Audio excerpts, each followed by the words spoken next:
As one Kenny the Jet Smith said after one of the most famous dunks in Canadian basketball history, it's over, ladies and gentlemen.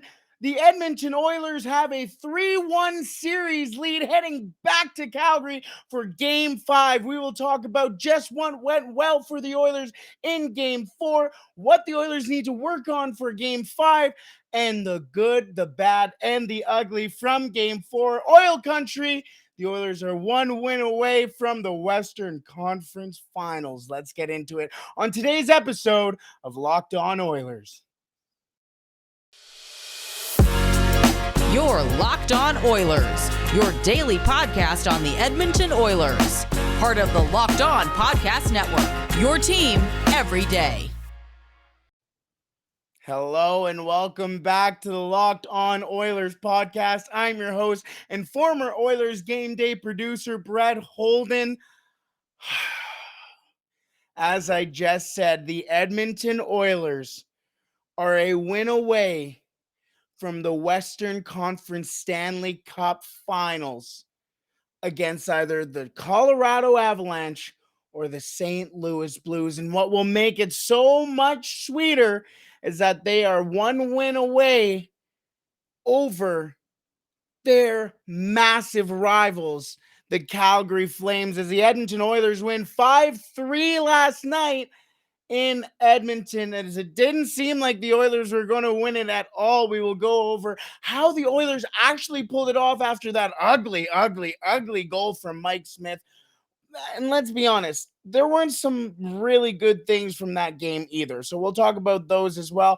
Plus, like I said, the good and bad, the ugly. After every Oilers playoff game, we will get into that as well. So all that and more on today's episode of Locked On Oilers. Thank you so much for making Locked On Oilers your first listen every day. We are free and available wherever you find your podcast. Plus, we're on YouTube. If you haven't subscribed to the YouTube channel already, make sure you go and click the subscribe button and the notification button. What are you doing? What are you doing? Well, let's talk about what the Oilers are doing. Is once again, as it is so sweet to say, I have not been able to not say it, the Edmonton Oilers are a win away from the Stanley Cup Western Conference Final. The first time the Oilers are that close since 2006. Well, they did have 3 wins against the Anaheim Ducks back in 2017, but let's be real. The Oilers team back then was not as good as this Oilers team, and there is actually a vote of confidence from the Oilers heading into Game 5. Wow. Let's see how the Oilers did it, as it wasn't Connor McDavid and Leon Draisaitl. It wasn't their show. It wasn't their show. 2 assists each for Leon Draisaitl and Connor McDavid in Game 4. And, you know, when you take a look at what exactly, well, actually, Leon Draisaitl becomes the first Edmonton Oiler, the first ever player to have 4 straight 3-point games in the playoffs. Yeah, not bad. So 3 points for Leon Draisaitl, not too bad, but only 2 points, which is weird to say for only 2 points, for Connor McDavid, and no goals from either of them in that game. Ryan Nugent-Hopkins with 2 goals for himself, Evander Kane with 2 goals for himself, and as well, of course, Zach Hyman getting on the score sheet for the Oilers, and that has been the success, the formula, as well as Jay Woodcroft says, the ingredients for the Edmonton Oilers' success so far in these playoffs and success so far against the Calgary Flames. Ryan Nugent-Hopkins has already mentioned, first goal of the game off of a Markstrom mess up behind the net, and he ends up putting the Oilers up early, 21 seconds in, the Oilers' fastest start all playoffs. That was big for the Oilers, especially when they collapsed later on in the game. To be able to have that lead already built up, massive for the Oilers. Plus, he got the game-winning goal in Game 4 as well. Massive game for Ryan Nugent-Hopkins. Zach Hyman, again, another goal for Zach Hyman. He has goals in 4 straight games. 5 goals in the last 4 games in this series. worth every penny if you ask me, and I think if you ask a lot of Oilers fans, Zach Hyman has been exactly and more what a lot of Oilers fans and the Oilers themselves expected from him.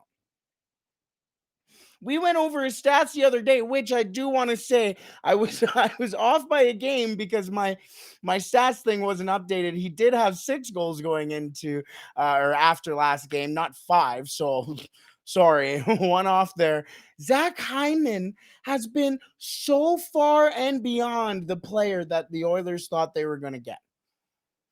And if that is what they thought they were going to get, then wow, full credit to the professional scouting team for the Edmonton Oilers, because Zach Hyman, whatever he wasn't doing or what wasn't able to do in Toronto, he has unlocked here in Edmonton. And you see the success that it comes with. The guy hadn't gotten past one round, not even the first round of the Stanley Cup Finals. And now he is one win away from the Western Conference Finals.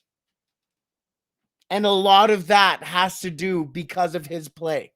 He's not getting carried by Connor McDavid and a Leon Draisaitl. He is being a support cast for Connor McDavid and Leon Draisaitl. Evander Kane as well. I would be remiss to not mention Evander Kane. 12 goals for Evander Kane. He is 12 goals in 11 playoff games. These playoffs, that is insanity. Evander Kane, 12 goals, 11 in 11 games played. I mean, everybody talks about just how important the in-season acquisitions can be. Evander Kane has been the most important this season in-season acquisition for the Oilers and any team in the league.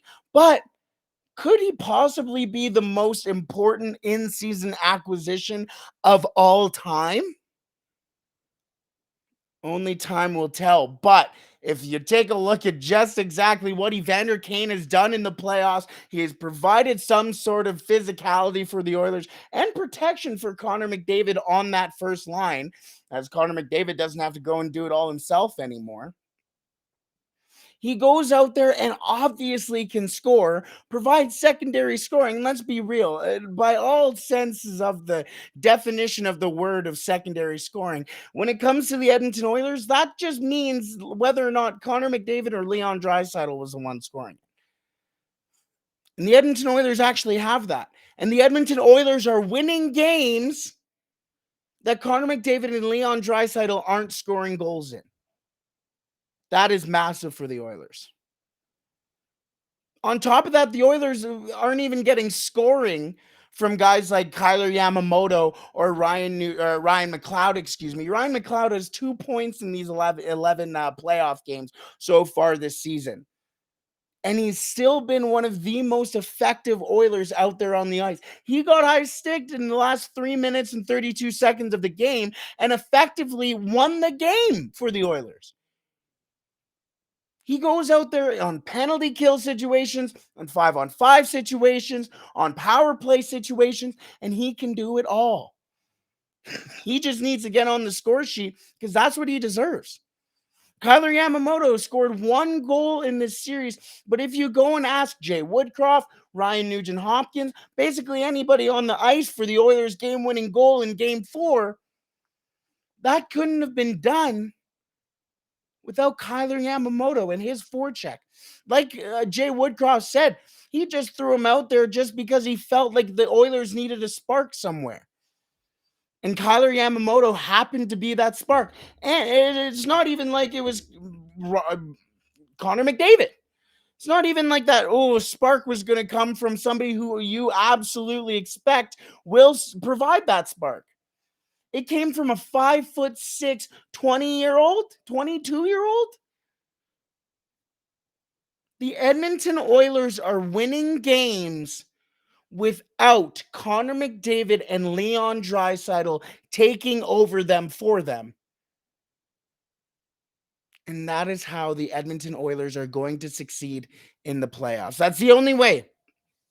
That is the only way. And that is exactly what so many people have been calling for the Oilers for so many years. Remember when the Oilers signed Ty Ratty and he looked like Wayne Gretzky in the exhibition games? And then the regular season came around. Oh my goodness, who is that guy? Where is Ty Ratty? Is he even playing hockey anymore? Now the Oilers have Evander Kane, and he has 12 goals in 11 playoff games. Zach Hyman, 5 goals and 4 in this series. Ryan Nugent Hopkins, the longest tenured Edmonton Oiler, gets the first goal and the game winner in potentially the most important game and probably the most important period of the Oilers' playoff season so far. But let's be honest, there were a lot of things that we did not like seeing from the Oilers, which eventually caused their demise, which we're saying demise like the Oilers lost, but they were this close to losing. And they did not, there at certain points, it looked like the Oilers did not deserve the win. What exactly did the Oilers do poorly that really, I'll be honest with you, if the Flames do crawl back into this series, it will be because of these reasons. I will get to that in just a second, but first, I want to tell you about our partners at Rock Auto. This episode is brought to you by Rock Auto. With all the ever increasing numbers of makes and models, it's now next to impossible for your local chain auto parts store to stock all the parts that you need. Why endure often pointless, seemingly intimidating questioning like, is your Odyssey an LX or an EX? And wait while the person behind the counter orders the parts on their computer from the brand that only their warehouse happens to carry. You have computers with access to rockauto.com at home and in your pocket. Why choose to spend 30, 50, and even 100% more on the same parts from a chain store or a car dealership? That exact same Honda Odyssey LX, well, Honda Odyssey in general, the exact same Honda Odyssey fuel pump is $353 from a chain store. On rockauto.com, $216. Yeah, a little bit of a difference there. Save time and money while using Rock Auto. Plus, Rock Auto is a family business serving do-it-yourselfers for over 20 years. They have everything that you could possibly need, from brake parts to tail lamps and even a brand new carpet. Head over to rockauto.com right now and see all the parts available for your car or truck right locked on in there. How did you hear about us box so they know who sent you? Amazing selection, reliably low prices, all the parts your car will ever need. rockauto.com. Oh, what do the Oilers need? The Oilers need a wake-up call in the defensive end. Well, honestly, more in the offensive end. A little bit, honestly, more on the forecheck. So let's take a look at what went wrong for the Oilers, because there are quite a few things that the Oilers did wrong in this game. Thank you so much. Also, by the way, if you haven't figured out already, you're currently listening to Locked On Oilers podcast. Thank you so much for making Locked On Oilers your first listen every day. For your next listen, make sure you tune in to Locked On Now, a nightly recaps for every NHL game with analysis from our local experts. It is also free and available wherever you find your podcasts, including YouTube as well. So if you're on YouTube, you're going to watch me take a sip of my water because I've been yelling so much since the end of that game, and I'm waving around my notes. It's an active day, ladies and gentlemen. It is an active day. And well, with activity, that also means there are ups and downs, as there were. Well, downs, I guess, are that way. So if you're watching on YouTube, you just watch me throw my hand up. Downs. Down. There we go. There are ups and downs in every activity, and there are ups and downs in every game.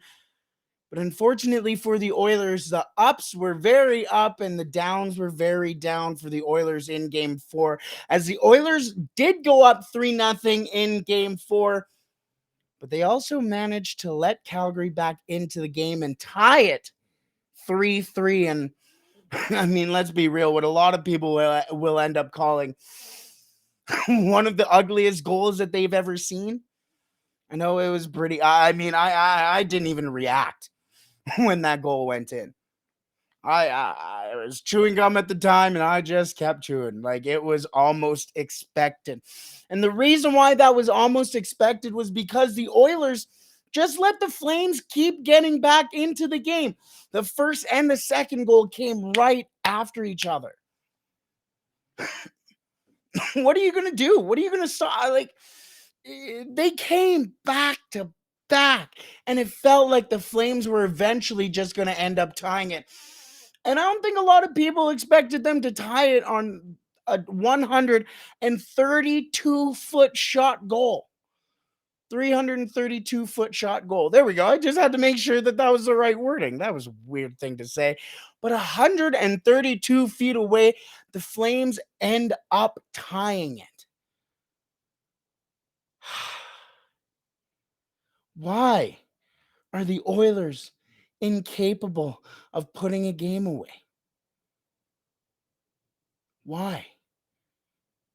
After every goal the Oilers scored, with the exception of the empty netter by Evander Kane, the Flames just got immediate pressure on the Oilers and drowned out any momentum the Oilers could have gotten from that goal.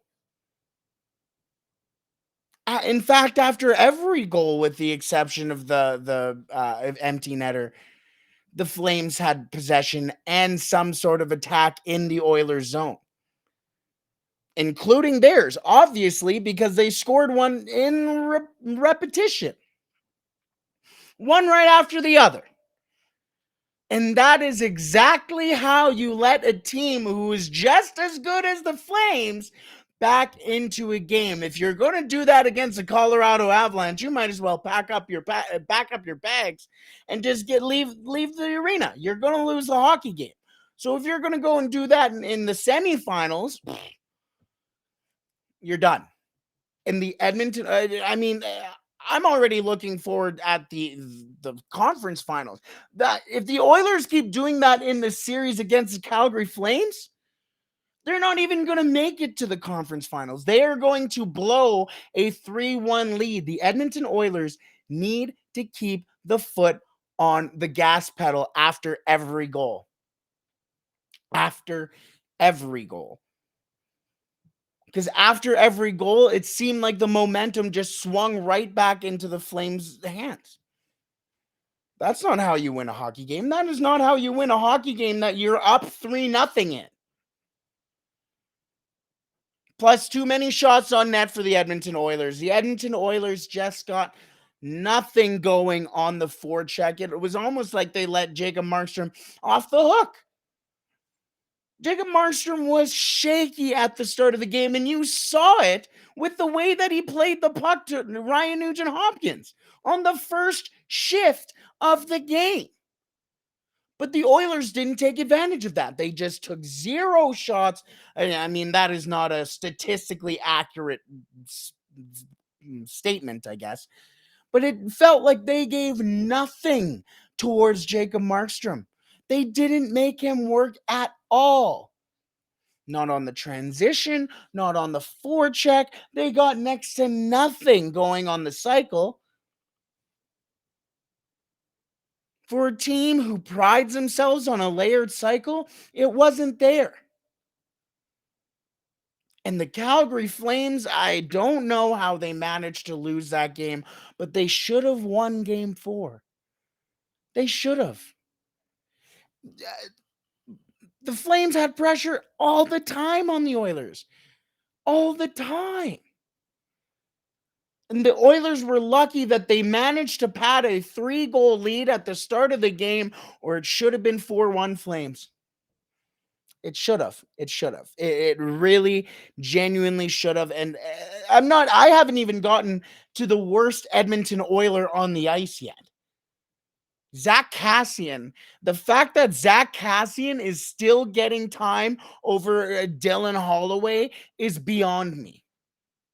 Every single time the guy was on the ice at some point afterwards, he was hurt. He was walking down the tunnel. He was laboring. He hammered Josh Archibald, who's on his team.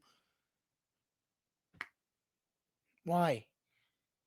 Zach Kassian was way too noticeable for all the wrong reasons in game 4. Get him out. Get him out. Get Dylan Holloway into the lineup. And you're going to honestly tell me that a third line of Dylan Holloway, Ryan McLeod, and Kyler Yamamoto is not going to be a successful line, a massive energy line? And then that means that a Warren Fogle will have to go down to a fourth line, which would also consist of Josh Archibald and Derek Ryan. Not a bad fourth line, if you ask me, and not a bad third line either.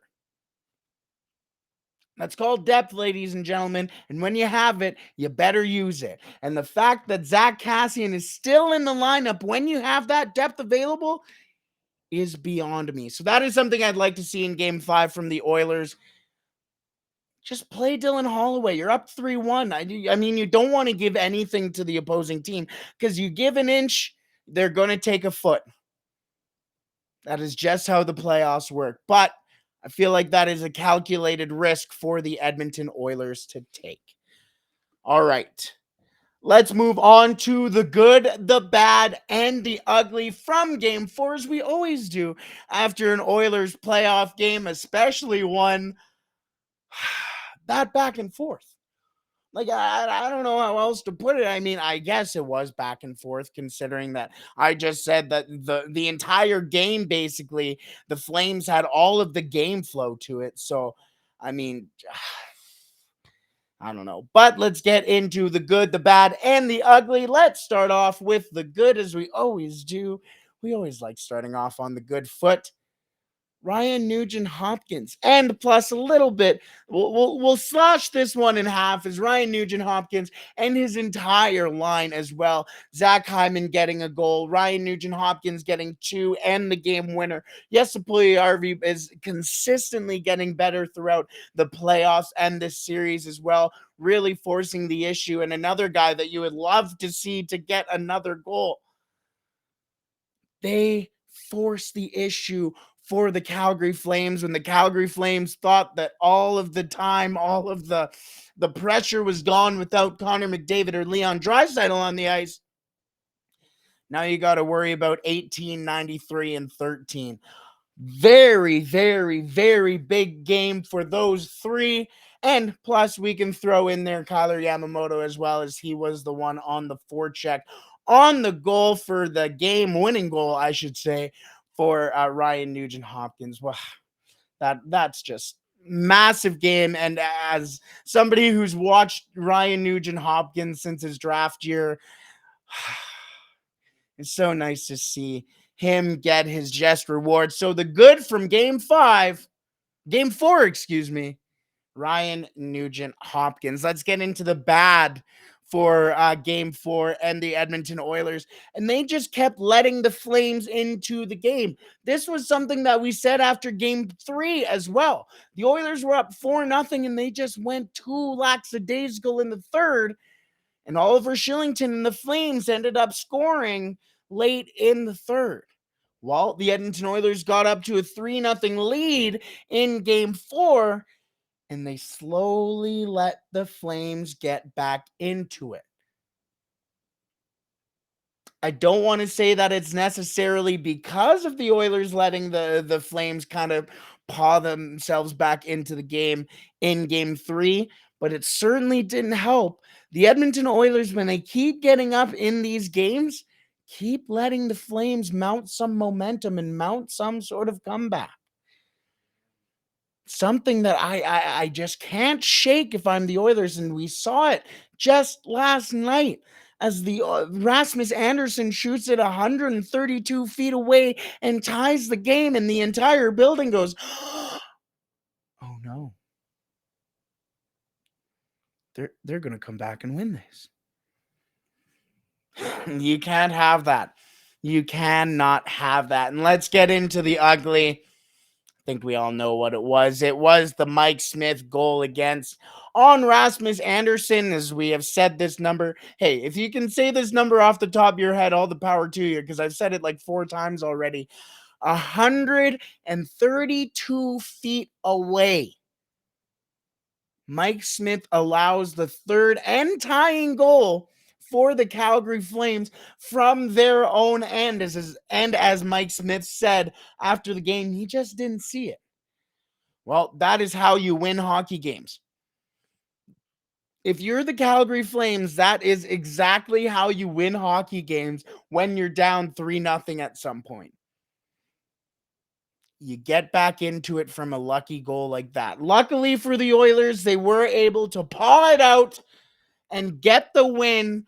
And as of tonight, and as of today, and heading into Game 5, the Edmonton Oilers are 3-1, up 3-1 against the Calgary Flames in the Battle of Alberta, and 1 win away from their first Western Conference final appearance since 2006. What happened in 2006? Well, if you're an Oilers fan, I think you already know. Oil country, take a breath, as it seemed like the Oilers are in a position that seemed impossible at the start of this series. The Oilers up 3-1, heading back to Calgary for Game 5 for a 7:30. And let's be real. Let's give it a little wink and a nod. A 7:30 puck drop back in Calgary for Game 5. Thank you so much for tuning in to your Locked On Oilers, and thank you for making us your first listen every day. Now, make your second listen Locked On NHL, from the first round matchups to each and every single kiss on the Stanley Cup this year. Locked On NHL covers the playoffs like no other. Hear the latest news and opinions from local experts every Monday through Friday. It is free and available wherever you find your podcast, and I'm on it. I'm on that show as well because of the goal. The Oilers won. The Oilers won. Also on the Locked On Now, I also appear on that. I said Connor McDavid only got 1 assist. He did get credited with an assist on the Evander Kane empty netter, so he did get 2. As the Edmonton Oilers are up 2 games on the Calgary Flames, 1 win away, as I mentioned, from the Western Conference Finals. Tomorrow, we will be with Locked On Flames host Jess once again for our mid-series touch-up, I guess. Little bit of a different feeling from the first time. Once again, thank you again for tuning in. Stay safe. Don't do anything I wouldn't do, everybody. Have a great Wednesday.